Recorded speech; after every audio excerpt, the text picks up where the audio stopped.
Policy. I'm Riccardo Perizzo, and I'm, I guess, your host. And I'm delighted to have with us Professor Luca Anceschi, who's just published a fascinating book entitled Analyzing Kazakhstan Foreign Policy Regime, Neo-Eurasianism in the Nazarbayev Era. And he's a professor at the University of Glasgow, where he lives. And we are very fortunate to have a chance to have him with us today to give a presentation to talk about his fantastic book. So I think Dina will say a few words from an administrative point of view. Then Professor Anceschi will give his presentation, and then that will take us roughly to around 6:30, 6:35, and then we'll open up for question and answers. So you will be able to ask all your questions from Professor Anceschi. Thank you very much, and thanks for coming. Hello everyone. I would like to say, first of all, a big thank you to Luca Anceschi, who kindly agreed to participate on our webinar and present his book. I know Luca for quite a bit of time through the dual programs that Glasgow University developed with KeyMap University. Luca, you are very welcome to present your book, and after your presentation, I will also comment on it. Okay, well,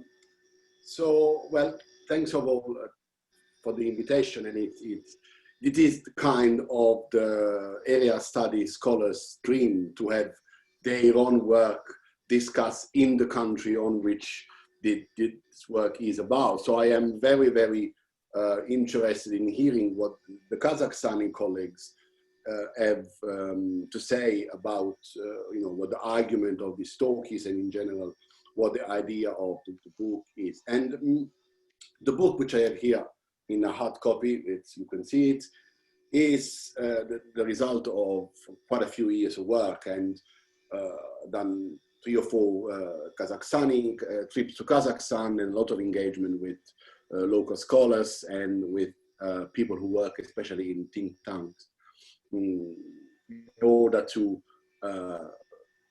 highlight what the official dimension of this foreign policy is. And what I'm going to do today is briefly try to summarize what's the argument of the book, highlighting what I think are the key findings, and to some extent outlining the contours of this of the argument of the book, its major contribution, if you want. And I think that the book does two things. On the one hand, it does challenge a few myths about Kazakhstan foreign policy, and I will focus mostly on 2 during this brief talk, and also puts forward 2 main findings. One which I could sort of anticipate when I started the research, and one which on the other hand came to me by total surprise. And this latter finding, which sort of focuses on the official perception of Eurasia in the Kazakhstani diplomatic circles, is to me the book key contribution, if you want. So a general consideration that this is a book about policy, not about the perception of the policy itself. So the way in which this book has been researched is through engagement with official sources.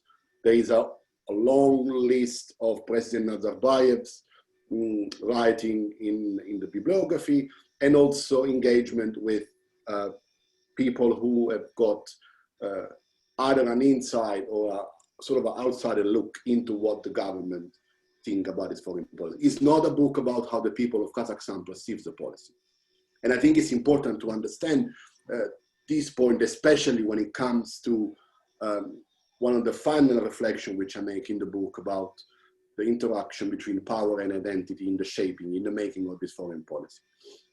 So the book looks at ideas and constructs that focus on Eurasia, and how these ideas and constructs have shaped the foreign policy of Kazakhstan. So in that sense, the book does a very simple methodological thing. On the one hand, looks at what these people have been saying in terms of declaratory foreign policy, and on the other hand, looks at what they actually done when it comes to discussing Kazakhstan's place in Eurasia.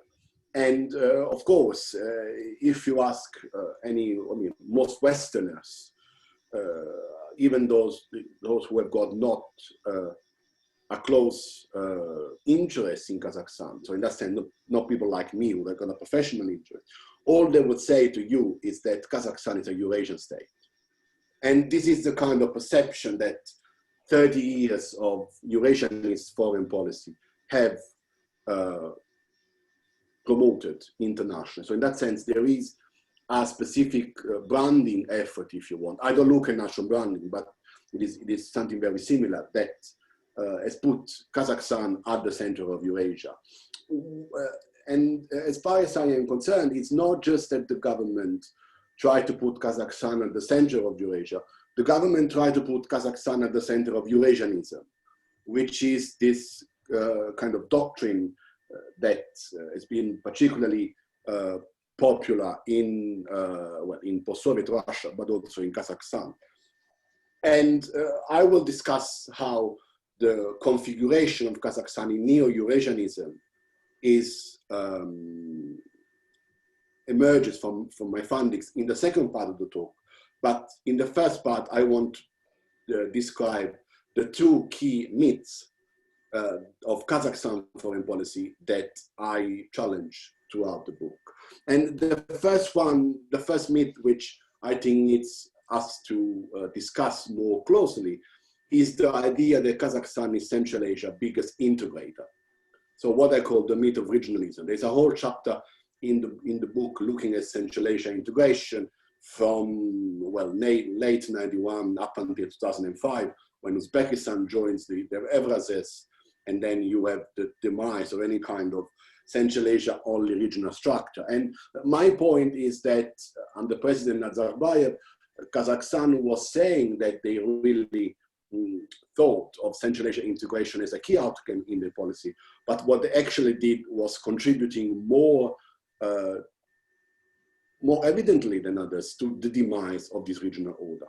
Always because we have this two-tier system in which Kazakhstan was also, as the strongest unionist state in terms of foreign policy, trying to interact with the Russian Federation in the Commonwealth of Independent States, and then Eurasianism, and then the Eurasianism later on. So in this kind of parallel system, what suffered was the role in which Kazakhstan was playing in terms of consolidating Central Asia integration. And one of the points which I make is that the culmination, if you want, of this myth is the comments that the former president made about Kazakh yearly. So changing the name of the country in order to getting out of the Stan denomination, which he associated to some extent with low development and kind of chaos, which obviously didn't eventuate, but that to me tells you how the idea that Kazakhstan was at the core of Central Asia integration wasn't really what happened in actual terms. And if you want, you can have a discussion about it later on. And the second myth, which I think is perhaps the most important, that I want to dispel, is the myth of multilateralism. We have this, if you speak with Kazakhstani diplomats, if you speak with people who write from an official government perspective, you will always hear that Kazakhstan is a multilateral state. It follows a multilateral foreign policy. And my book sort of calls for a dilution in this, making this statement. We need to take them with, not take it for granted. So I would say that the intensity of multilateralism, intended as the capacity of having different policy vectors at play at the same time, decreased very much throughout Nazarbayev era. And we have a crucial vector, if you want, which is the rediscussion of the relation between Kazakhstan and the former center of the Soviet Union, which is the Russian Federation, Yeltsin and Putin, which stays as the top foreign policy priority. And it's normal that that's the case, because that's geographic, the economic factors that push for that. Well, on the other hand, you have other vectors, and either they are based on issues of values, you know, like the OSCE, or issue of economic integration like Central Asia, which emerge at different times, but then they wane quick and disappear as quick as emerge. And I think that when it comes to value, the OSCE is the best example. I don't look at that in the book, but I think it makes a very good story there, that if there was this vector that was supposed to be Kazakhstan, kind of integration of association of multilateralism within the OSCE framework, well, that rose pretty quickly in the 2010, culminated though in the chairmanship, and then it quickly disappeared from the Kazakhstani foreign policy horizon, which made me think that probably wasn't really a vector. So I think that we need to start to reconsider the possibility of considering Kazakhstani foreign policy as essentially multi-vectorism. Because there is more to that. There is more to that. It would be quite a simplistic way, especially in my interpretation of being multivectoral, which doesn't mean being equidistant between Russia and China or Russia and the West, but it means meaningfully engaging with different partners at the same time. And the book says that both numerically and economically, this hasn't happened. So let me just quickly describe for you what are the two key findings of the book before I give Dina the floor.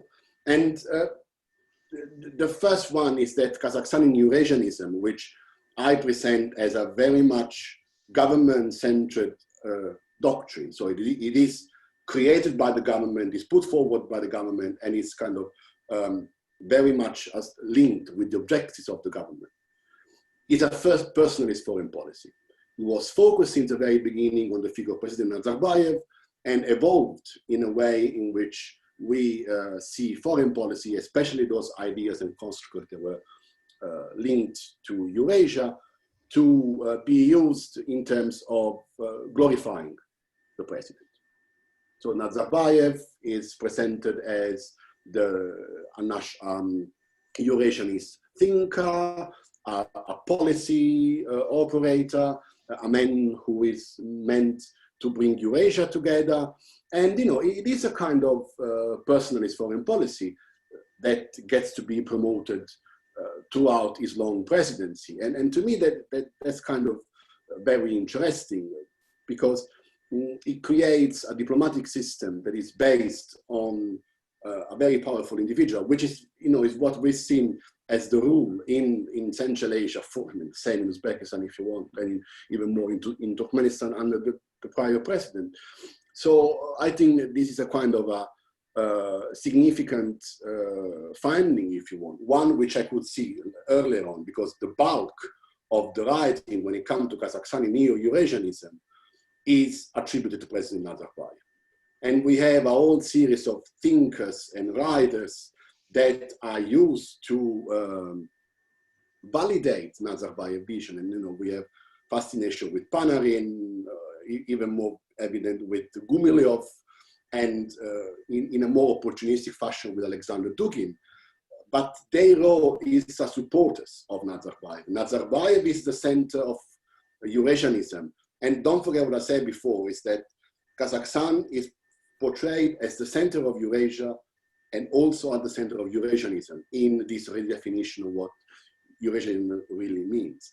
The book, though, tries to look beyond this kind of formally personalistic configuration of the agency of Nazarbayev's Eurasianism, and identifies 2 or 3 key writers that contributed to framing the Kazakhstani Eurasianist discourse. And, you know, Mansurov, Isingarin, Bulat Sultanov are the 3 key policymakers, and in the case of Sultanov, more of a think tank / academic intellectuals who supported Nazarbayev with occasional books, but most often articles rather on the Pravda or on the Russian press. So you have this kind of supporting group of intellectuals that always though put the president, the figure of the president later on. And then let me just have, in conclusion, what I think is the most interesting contribution of the book. I think that, I mean, of course, I've been through a lot of presidential speeches, declaration, ministerial kind of round tables about Eurasianism, and I could never find a definitive definition of what Eurasia is. The understanding of Eurasia in the writing of the Kazakhstani diplomats is actually very opaque. And it makes Eurasianism a vehicle for geopolitical dissimulation. So Kazakhstan uses its Eurasianist discourse as a means to deperipheralize itself. And it goes in a very simple way. So you always have, as I mentioned before, 2 or 3 different kinds of integration. Central Asia only, at some point the OSCE, most often those who have Russian relation at place. But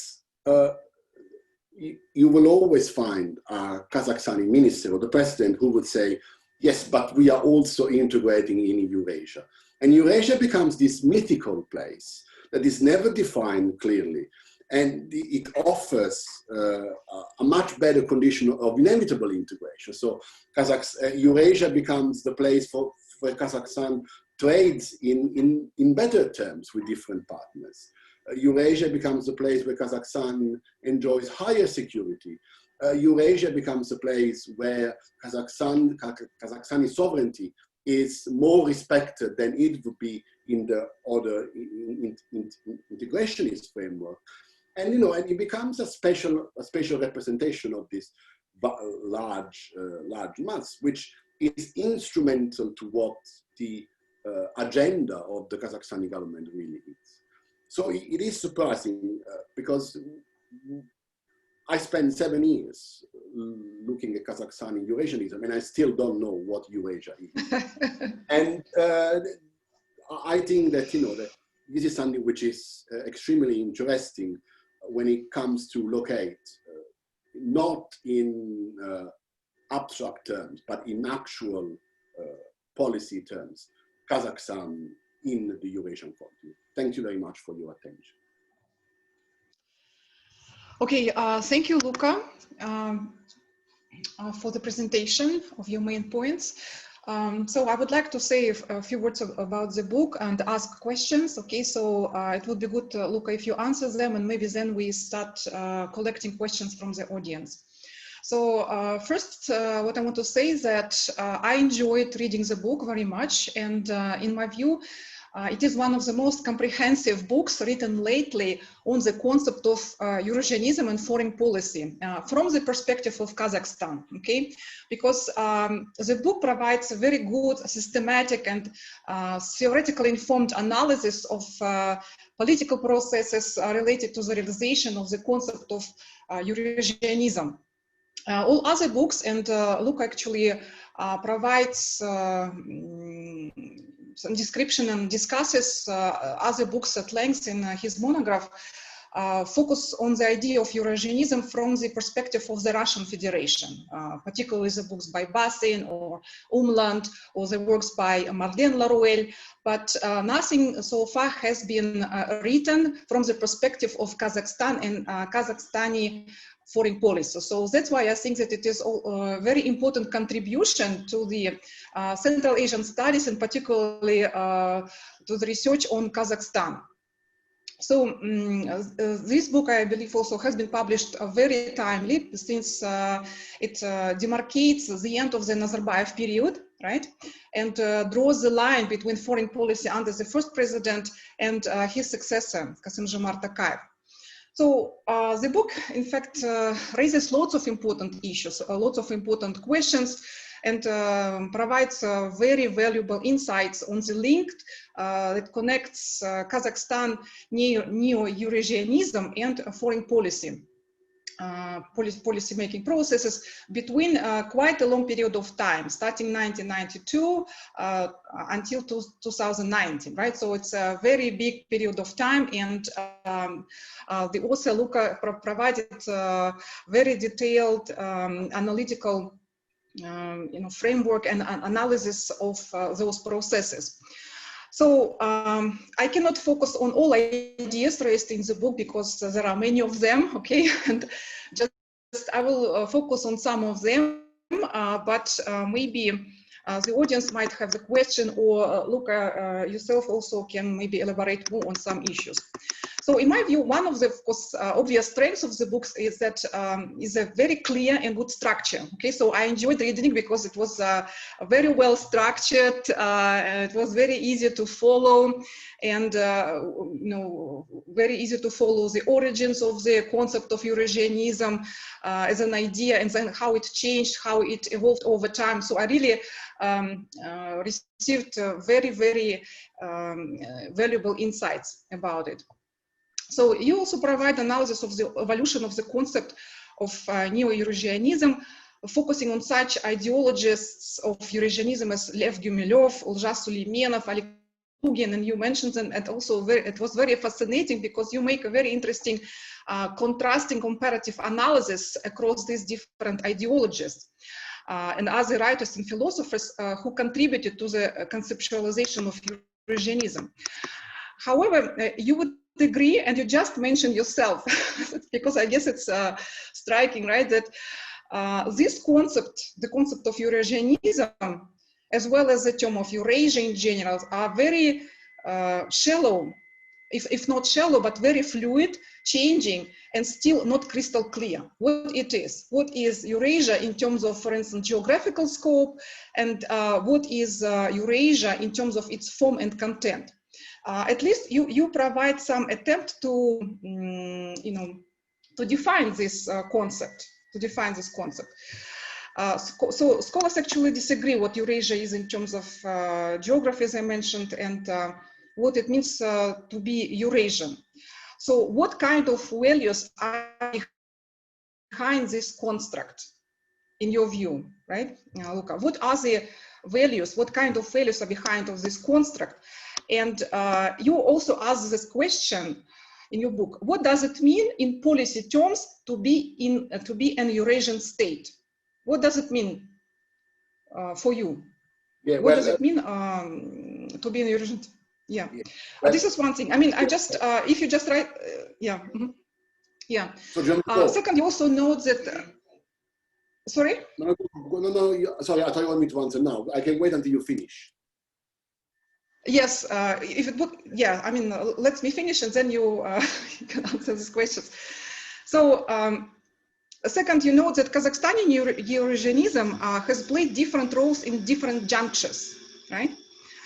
So it would be good if you could elaborate more on theoretical framework that you're introducing, the so-called regime of Neo-Eurasianism, and differences between classical Eurasianism and Kazakhstani Eurasianism. Because you talk at length about such issues like leadership, integration, sovereignty.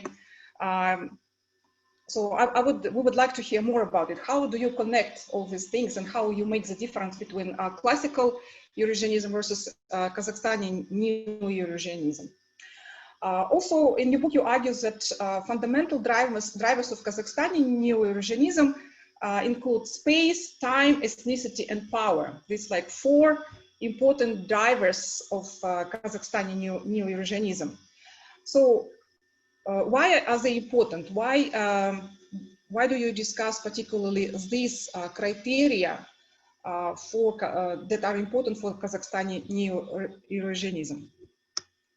Next, the author also shows the interaction of structure and agency. Right, this is very important for social sciences to understand what matters more: So the role of the first president in the promotion of the idea and strategy of Eurasianism is paramount. And the first president has been always praised for his ability to strike the balance between national interest of Kazakhstan and international pressure, and his ability to be pragmatic. However, we can see that at times the agency was highly limited by structural factors, right? Including, for instance, economic crisis, pressures from the international actors, such as pressure from Moscow or other Central Asian states.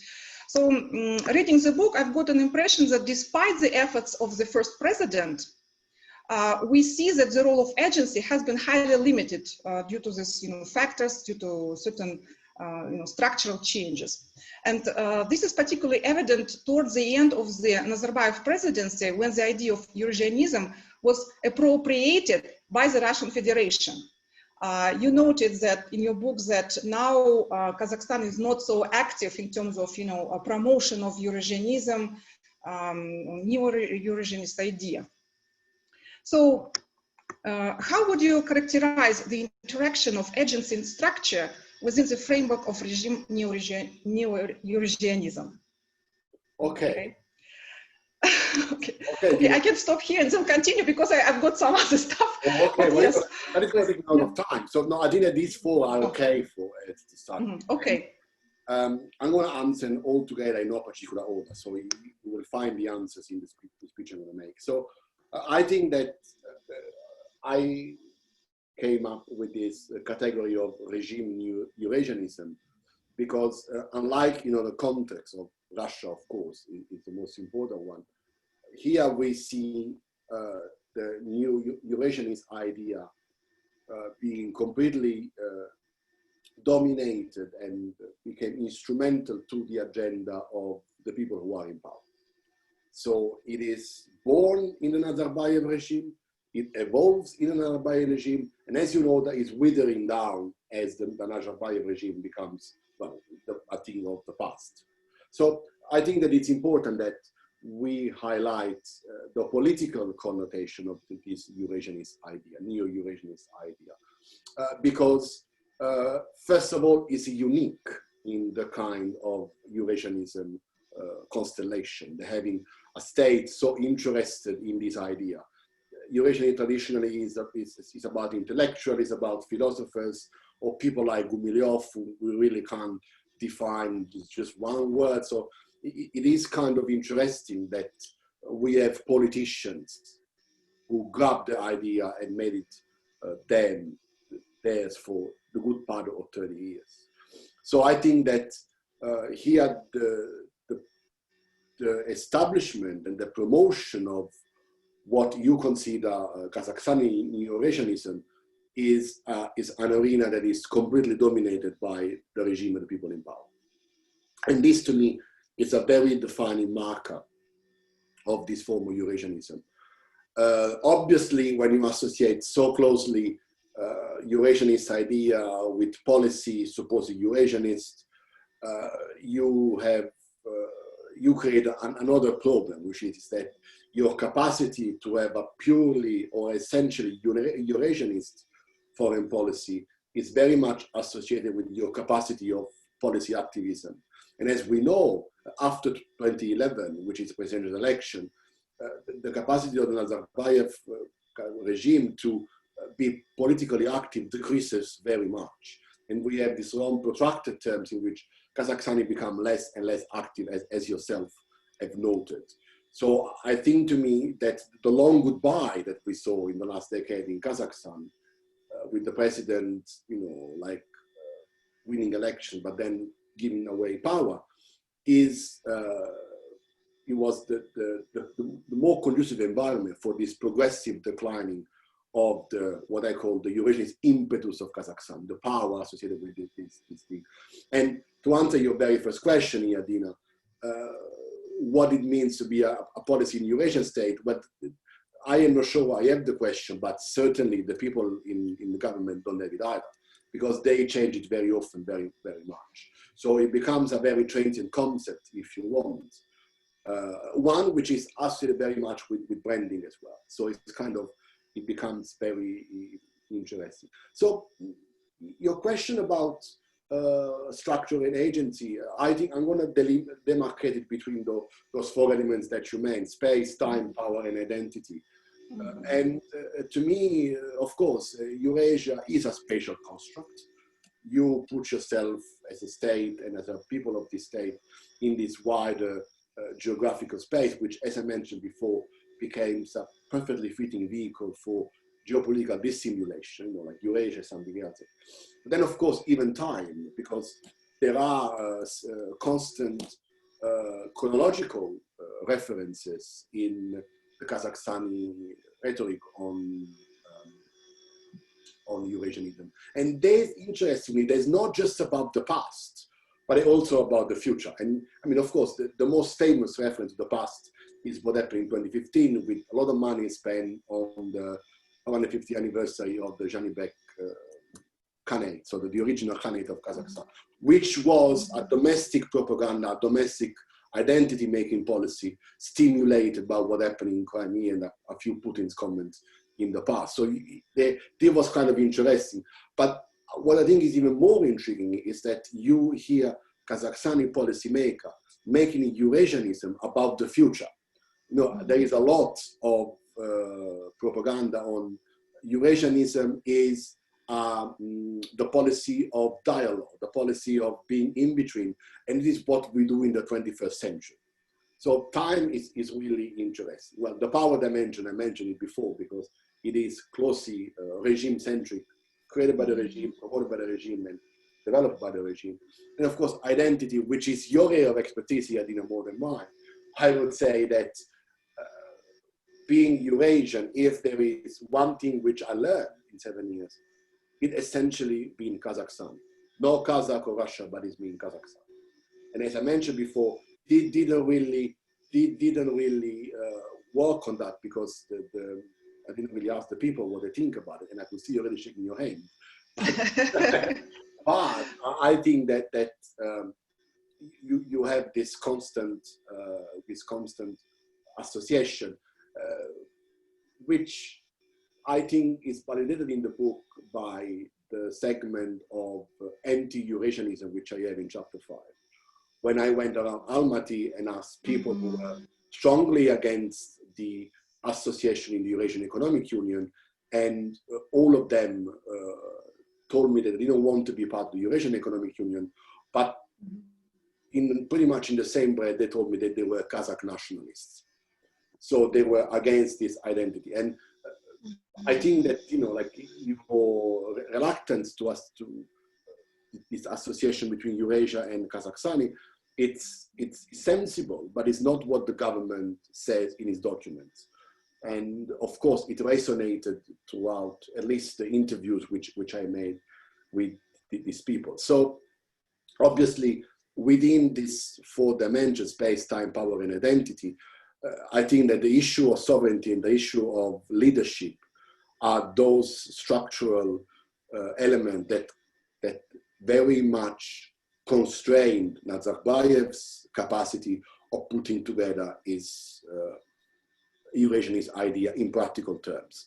And we saw this not just in 1994 after the first Moscow speech, you know, the very rapid rise and fall of Nazarbayev-Yevrasiyski Soyuz, which no one wanted to be part of. Karimov, even Yeltsin, Lukashenko were still reluctant.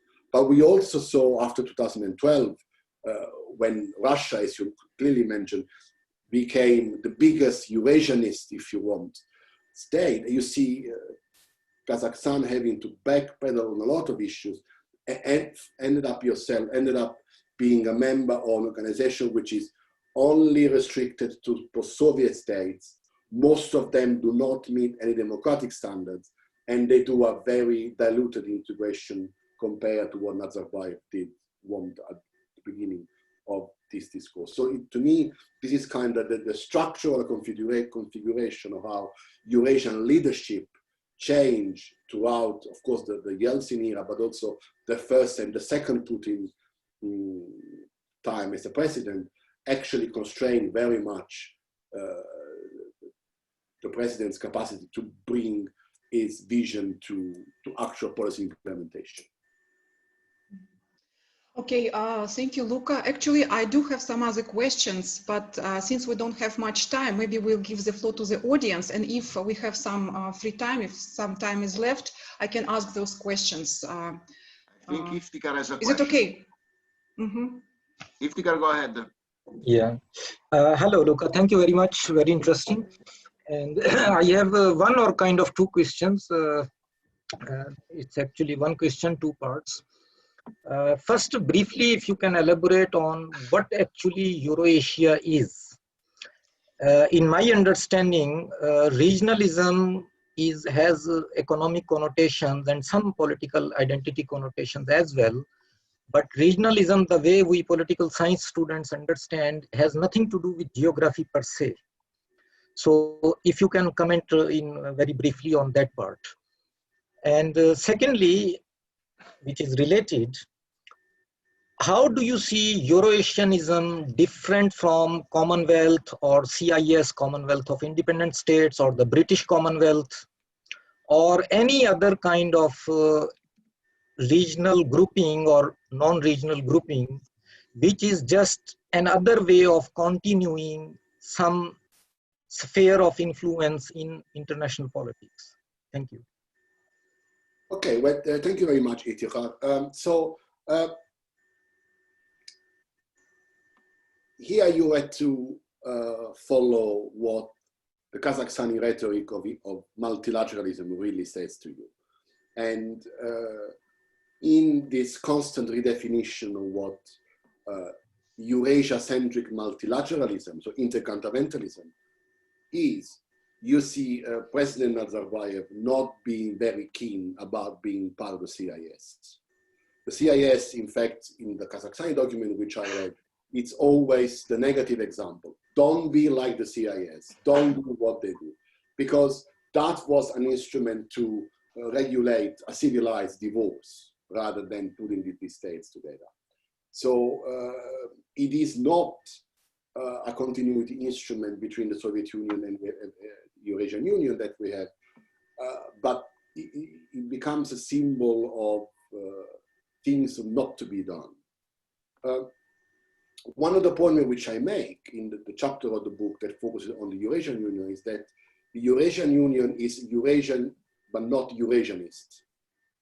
So it's geographically based on states which are loosely in the same continent, or the same part of the world, but does not have any kind of Eurasianist validation, because there is no trace of Eurasianist principles, either as they framed in the Russian propaganda, and that's what Putin wrote in Izvestia in November 2011, nor do they resonate with the Kazakhstani foreign policy documents, which are very numerous when it comes to Eurasia. So this union becomes an early attempt at economic integration from where I stand. And in the book, of course, I make the difference between pre-Crimea Eurasian Union and post-Crimea Eurasian Union, which comes, as you mentioned before, as a way of recreate what you call spheres of influence. I don't use that word, kind of more of a common space between former Soviet republics. So it is kind of interesting how we ended up in this Eurasia without Eurasianism in what is the Eurasian Union. I mean, what is Eurasia for me? And this is a kind of interesting question. I asked the question to my students just last week. I asked them, is Glasgow in Eurasia? And half the class says yes, half the class said no. And it's kind of interesting. How do you understand that? Well, I think that if we limit that to the kind of post-Soviet plus East Asia, then that's probably what is closer to my understanding of it. But what I think is not important, what is important here is what the Kazakhstani government says it is. And as I mentioned to you before, we moved from this, the very early stage in 94 to 96, in which all we talk about is the construction of a Eurasia common space between states that are equally sovereign, independent, because the issue of sovereignty was very important in the 1990s. And then you move in the 2000s, where it's all about the common space between Lisbon and Vladivostok, and then you got the OSCE. And the OSCE then, after the chairmanship, disappears from the Kazakhstani political agenda, and you have this tension between the constraining space of the Eurasian Union and China's rise, with the One Belt, One Road.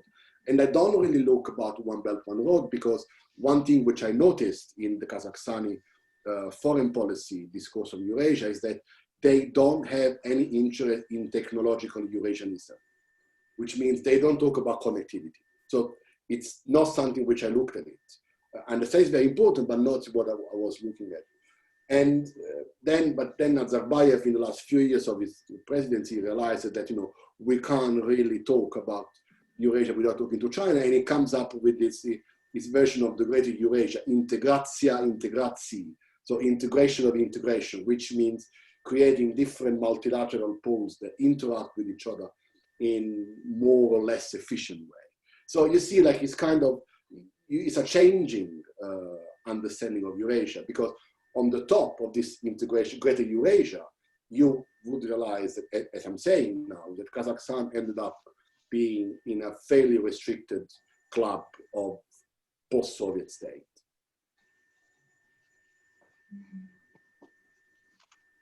Okay. Thank you. You're welcome. Ricardo, any other questions? Maybe. Well, maybe the participants want to ask something, unless they're too shy.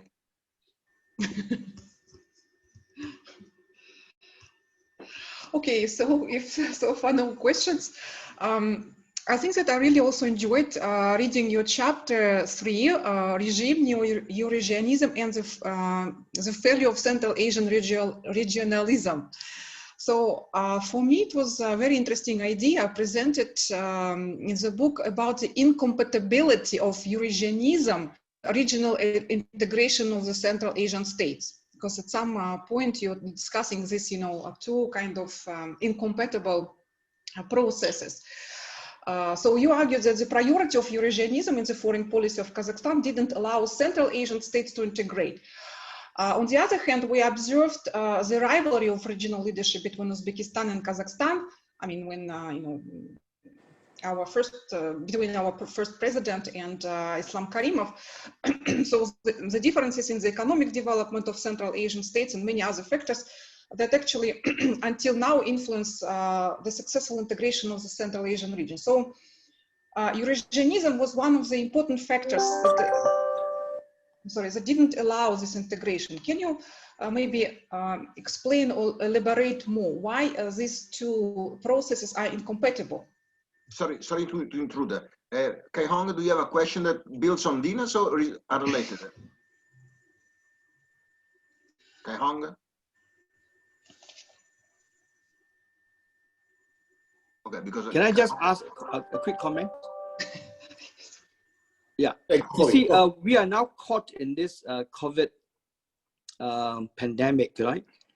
I'm just wondering now, because this is where reality hits the road, because Kazakhstan hosted the Astana conference just 2 years ago, which was a revival of the Declaration of Alma-Ata. So I'm looking from the health perspective, and it was riding very high on the international stage even last year, when your new president, together with the previous health minister, went to the UN to address a high-level meeting. And we were quite proud to announce that after the Astana Declaration was held, they're going to implement social health insurance, which started this year. But then COVID came along, and the whole thing was jettisoned. So I'm just wondering now, in international relations term, when the rubber hits the road, so to speak, when you have a real pandemic going on, the whole entire whole cast has been fired in the sense, so has been changed.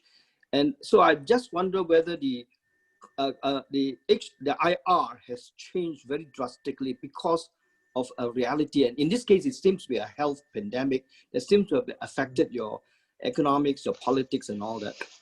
So my comment is now, coming from a very high international stage now, the reality hits the road where the whole concept of calling it Eurasia is just a name, and as we now even plan to host the next GSPP conference next month with a focus on Central Asia. Now, the geographical stage in which Kazakhstan is placed, and its international relations now is very much influenced by the pandemic, and its future is influenced by the pandemic. So, to what extent now, in the post-COVID world, as I look at it now, how is that going to change your book and its focus, and where Kazakhstan is going to place itself?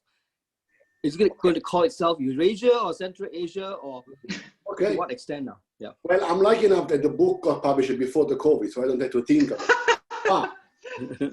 But I think that you're onto something. I mean, first of all, I'm going to answer your question in the light of what Dina's comments were. And I think it's clear by looking at 15 years of Central Asia integration that there was never the clear political intention of establishing a working forms of regionalism. Was never there. We all know that Central Asia foreign policy is very personalistic, so the presidents play an overly important role in putting pressure on the diplomacies in order to achieve what they see is the end of their stay. So there were clear issues of personal issues between the presidents in the 90s and 2000s. So we never had any kind of possibility of establishing any kind of working form of regionalism. I mean, one of the big issues here that Turkmenistan immediately withdrew in the kind of isolation, which is what still clearly defines them now. But on the other hand, we never seen the two biggest economies, which are Kazakhstan's and Uzbekistan's, doing meaningful form of bilateral cooperation in order to put on their shoulder the advancement of further integration. And we learned that in Europe, that if France and Germany didn't really cooperate with each other, how can you build a single market? And that's the reality here too. The book looks at the ridiculous amount of mutual trade and mutual investment between Kazakhstan and Uzbekistan. And the point that this data suggests is that how can you have a common market with Kyrgyzstan and Tajikistan if those two bigger states don't really interact with each other? And that's, of course, it's a structural problem which hasn't been overcome yet. I mean, on top of that, you have even in that case, the withering of the Karimov regime in Uzbekistan, which put the state, which is the most central because it shared the border with all, so it's Central Asia kernel state, to become a peripheral actor. And that does not contribute in a significant way to creating a unified region. And of course, Kazakhstan, especially in the 2000s, stopped to look at Central Asia with interest because they were associated with what they were perceived, for good or for bad, as most important part of the European Union, the Russian Federation, and the OSCE framework. And so I think that, Dina, that answers your question. So the fact that there are structural elements to the creed, the fact that we don't have a significant development of Central Asia regionalism. And I think that if anything, if I can go to the second speaker's question, the pandemic reveals even more the fact that this is a very disintegrated region. This is my current research looking at COVID in Central Asia. And I think that, and so I looked at aid data in between March and July, and I compare Kazakhstan and Uzbekistan. And I see that Uzbekistan has been increasingly more active in sending out aid funds and receiving aid funds than Kazakhstan really has. But what's most important about that is that in both cases, these aid were not sent just to Central Asia, but even beyond the regional borders. Also, the fact that you don't really have a multilateral forum in which these states can sit down just by themselves without having foreign partners, you know, because Turkmenistan will never agree. It's a problem because this is a region that is not developing as it should. And I think that what you need in the establishment of multilateral structure in the region is not rhetoric, but it's the actual policy, because you can't be a region one day and then the second day you don't act like one. You need to have a serious commitment to regionalism, which I simply haven't seen. And it doesn't matter how many forums you organize in Astana, or in Nur Sultan, or in Tashkent, and there have been quite a few, you still don't have a common health policy across the region. And you know, those of us who spend their professional lives looking at Central Asia, they really start to highlight this inconsistency that is fundamental to the regional policy of these states. You can't really have an intermittent committed to regionalism. The geography is not going to change. You're always going to have a border with Turkmenistan and one with Kyrgyzstan in the case of Kazakhstan, Uzbekistan. So the geography is not going to change. The economic structure of production is not really changing significantly. So you still, as leadership, not just Kazakhstan, but all of them, have not thought of how to address this inconsistency. And I think that the pandemic, if anything, showed, at least to me, that there is no possibility for shared responses to collective threats. So responding individually to collective threats, you don't really have a region, I think. Okay.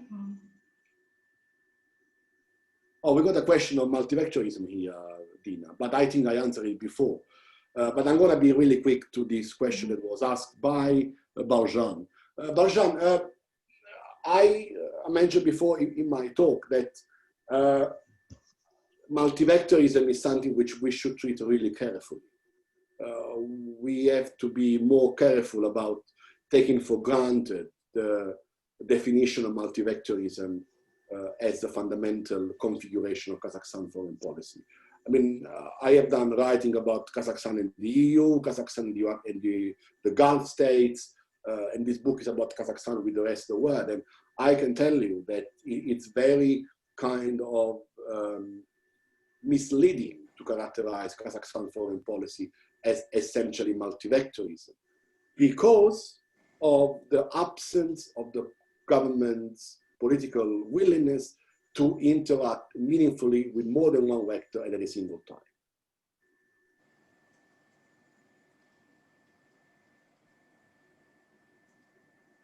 I think we have time for one more question.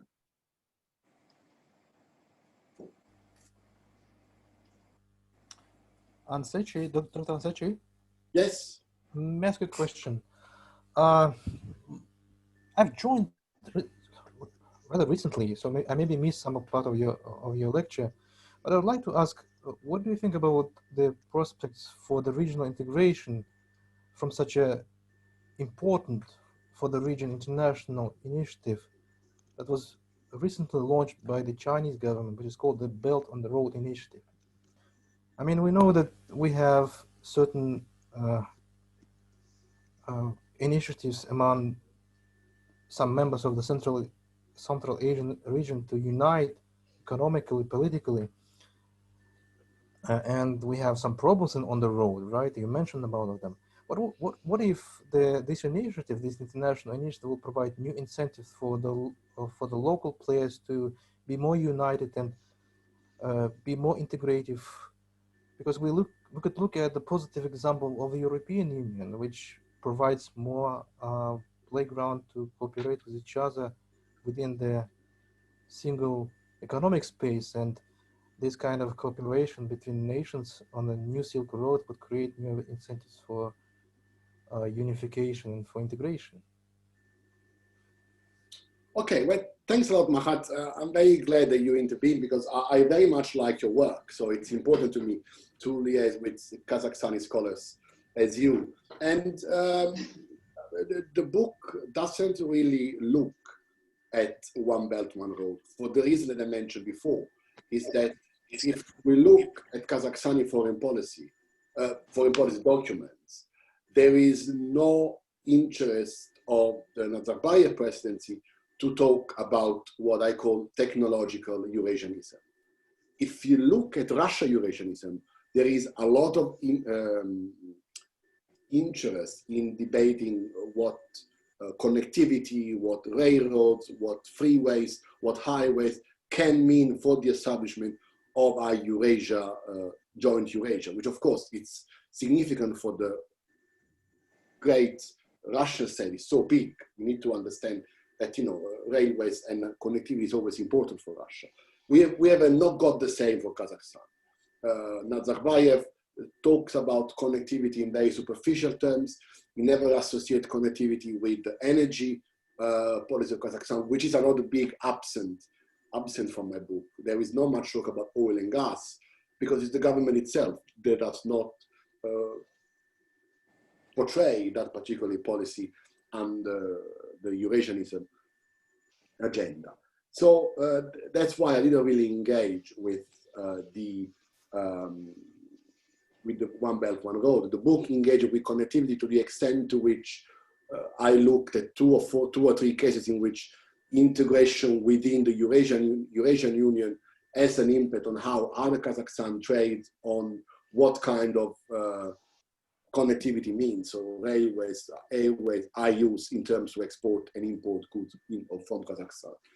But if you want an off-the-cuff response about the One Belt, One Road in Central Asia, I think that there is so much more work needed on that, especially when it comes to political sciences. We left, for some reason, the anthropologists to look at what One Belt, One Road means for Central Asia. We don't really have the time here to seriously critiquing what it meant for regional politics in terms of democracy promotion, in terms of corruption. We haven't really looked at that seriously, I would say.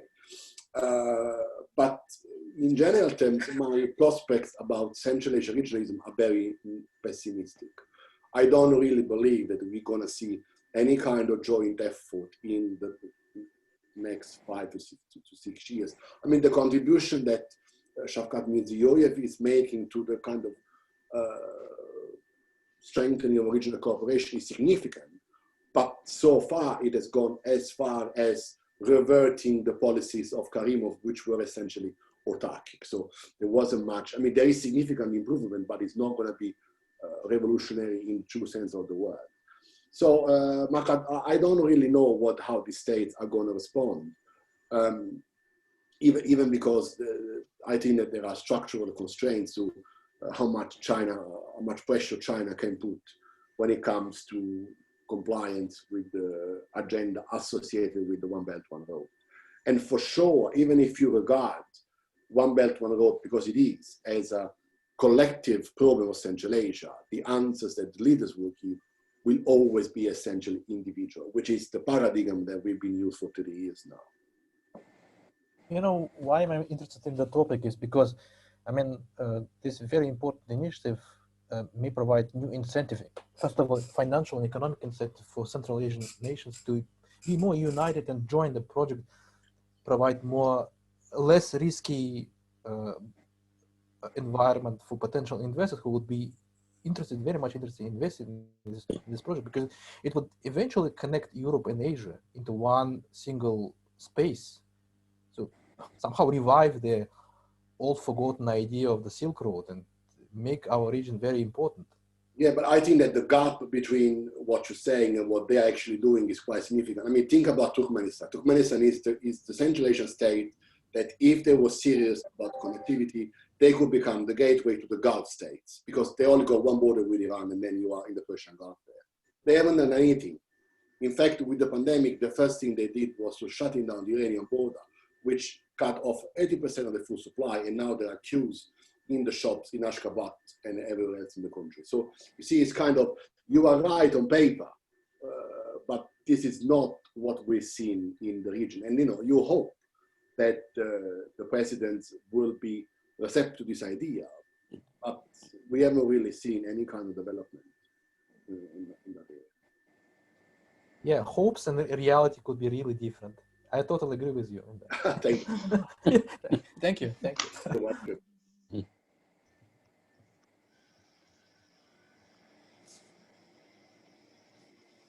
Any other questions? No? Can I ask? Sorry, Dina. Yes? Yeah, if I may. Hi, Luca. Thanks a lot for your presentation.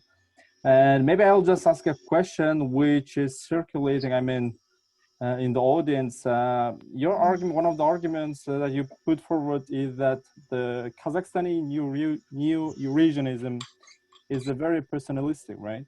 We have one person which is at the center and everything kind of relates to that person. How do you think, what is the future of this concept in Kazakhstan's foreign policy? I mean, and now we see that person has resigned a couple of years ago. And what's going to happen with this concept, which is very much flexible and at the same time vague? Thank you. Thank you, Shanibek. It's good to see you again. What's going to happen? I mean, you put the finger on the right idea. It's a flexible concept. So being so flexible allows different people to interpret in different way at the same time. So that's an easy way out for the people who are in charge now.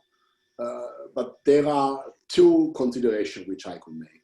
The first one is that you could have, especially if there is a little bit more liberalization, you could have different political parties trying to bring forward different ideas of what Kazakhstan plays in Eurasia in the world really is. So pluralism in political terms may result in the decrease of this kind of personalistic, regime-centered foreign policy framework. But also you probably have, since you have a government that is making continuity rather than change its agenda when it comes to all different policies, I am more convinced that you will see a continuation of this focus on Eurasia. Now, what's important is goes back to what Dina Sharipova was saying before. The structure of the continent, of the Eurasia space, has changed so much that the possibility for Tokayev and all the supporting it to shape a new idea of Eurasianism is actually very constrained because you have the context that you have. Which means that I can only think that they will stick with what they have. And the last sentence of the book says that Eurasianism is there to stay. It's not going to change, not in the short term. But, you know, like I'm not going to write another book about this. So this is the final word for me. But I think that continuity rather than change is the kind of key that you want to have to open that door. Okay. Thank you so much.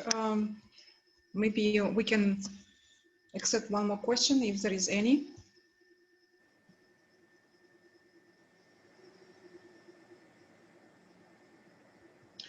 Okay, there are no more questions, Luca. Thank you so much for your kind agreement to participate in our webinar. Ricardo, maybe you can say something. Well, I think that as soon as this COVID emergency comes to an end, it would be fantastic for him to come and visit our GSPP school and maybe give a presentation in person. We would be very happy to welcome you here. Thank you very much. I look forward to that, actually. Okay, thank you so much. And we will make sure that your book will be in our library in Nazarbayev University. Thank you very much. Thank you very much. Okay, thank you so much, Luca. All the best. Thank you very much. Bye-bye. Bye. Thank you very much. Thanks, Luca. Bye. Take care.